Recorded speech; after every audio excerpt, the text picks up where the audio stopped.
एक नजर डालने का दिन है कि उनमें ऐसा क्या खास है जो भारत के दूसरे प्रधानमंत्रियों में नहीं था।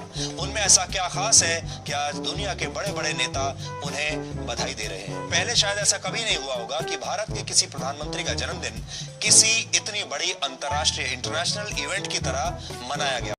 कभी कभी तो मुझे चिंता होती है।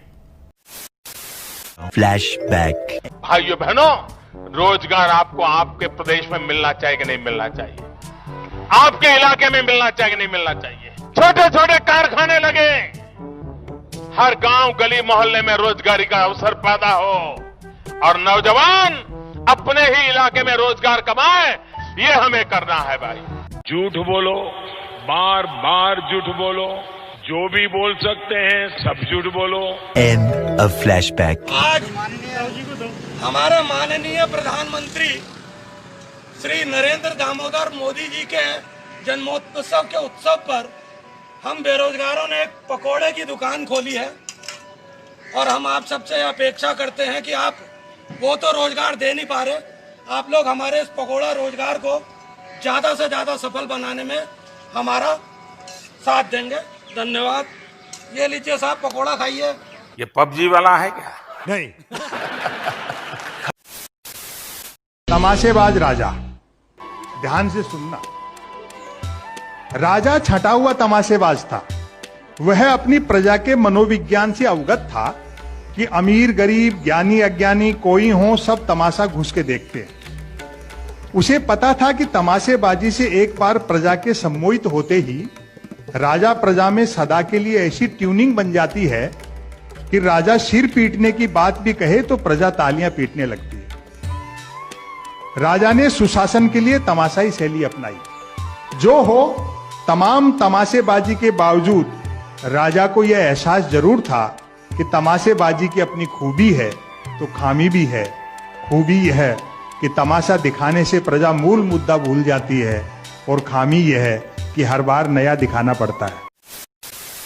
1 minute 37 seconds later. हमारा मोदी भगवान है और अमित शाह भगवान है और मोदी राम और अमित शाह कृष्ण और देश में जन्म ले लिए। आदित्यनाथ क्या है? वो भी राम के अवतार हैं। आपने कहा कि मोदी जी राम है, हाँ। अमित शाह कृष्ण है, योगी आदित्यनाथ राम के भक्त है, हाँ। तो आप कौन? हम भी उनके सेवक।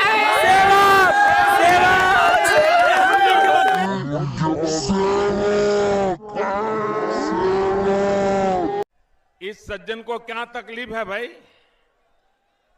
क्या तकलीफ है इनको? प्रधानमंत्री जी के जन्मदिन पे मेरी तरफ से उनके लिए ये तोहफा। जो डलहौजी न कर पाया वो ये हुक्काम कर देंगे, कमीशन दो तो हिंदुस्तान को नीलाम कर देंगे। केंद्र की भाजपा सरकार ने देश के एयरपोर्ट बेचे, LIC बेची, बैंक बेच दिए, एयर इंडिया और रेलवे का निजीकरण करने पे उतारू है और अब उसकी नजर देश के अर्थव्यवस्था की रीढ़ यानी कृषि क्षेत्र पर है, जो तकरीबन आधे हिंदुस्तान को रोजगार देती है। भाजपा द्वारा धोखे से पास करवाया गया कृषि कानून पूरी तरह से किसान विरोधी है। केंद्रीय ग्रामीण विकास तथा पंचायती राज मंत्री नरेंद्र सिंह तोमर का कहना है, नए कृषि कानून के आने के बाद किसान अपनी मर्जी का मालिक होगा।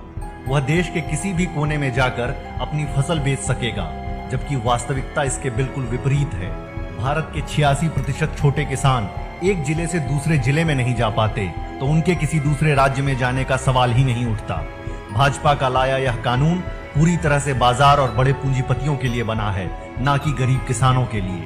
केंद्र की भाजपा सरकार का दूसरा दावा है कि नए कृषि कानून के लागू होने के बाद भी MSP यानी फसल के न्यूनतम समर्थन मूल्य का प्रावधान रहेगा, जबकि कानून में लिखित रूप से इसका कहीं भी जिक्र नहीं है। इसलिए देश के अलग अलग कोनों में किसान आंदोलन के लिए उठ खड़े हुए हैं। अगर भाजपा सरकार की मंशा में खोट नहीं है तो MSP का प्रावधान लिखित रूप से विधेयक में क्यों नहीं डाला गया? भाजपा सरकार का तीसरा दावा है, इस कृषि कानून के लागू होते ही किसान नई तकनीक से जुड़ पाएंगे।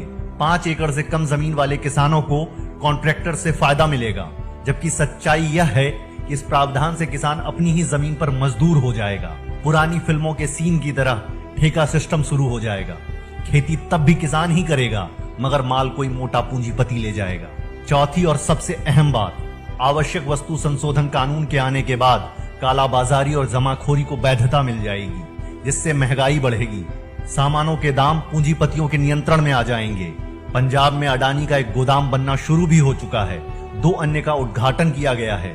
पंजाब में इस तरह के कुल 18 गोदाम शुरू किए जा चुके हैं। इसी तरह उत्तर प्रदेश तथा अन्य राज्यों में भी होगा।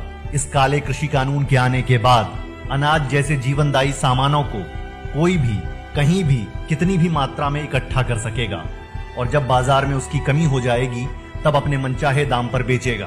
भाजपा की केंद्र सरकार कह रही है आजादी के बाद किसानों को किसानी में एक नई आजादी मिलने वाली है, मगर किसान जानता है सरकार उसे वापस मुनाफाखोर कंपनी के गुलामी में धकेलने जा रही है। किसी को छोड़ने वाला नहीं, अब चिंता मत कीजिए। अब आपने इसका मजा लेना चाहिए जी, आनंद लीजिए, टेंशन मत रखिए ऐसी चीजों का। बाकी आखिर में हर बार आपसे हाथ जोड़कर एक ही रिक्वेस्ट करता हूं कि जितना जल्दी हो सके अपने केबल कनेक्शन में से न्यूज चैनल्स को डिलीट कर दें। वीडियो को शेयर करके चैनल को सब्सक्राइब कर लीजिए। बाकी मैं मिलूंगा आपको नेक्स्ट वीडियो में, तब तक के लिए आप सबका बहुत बहुत धन्यवाद।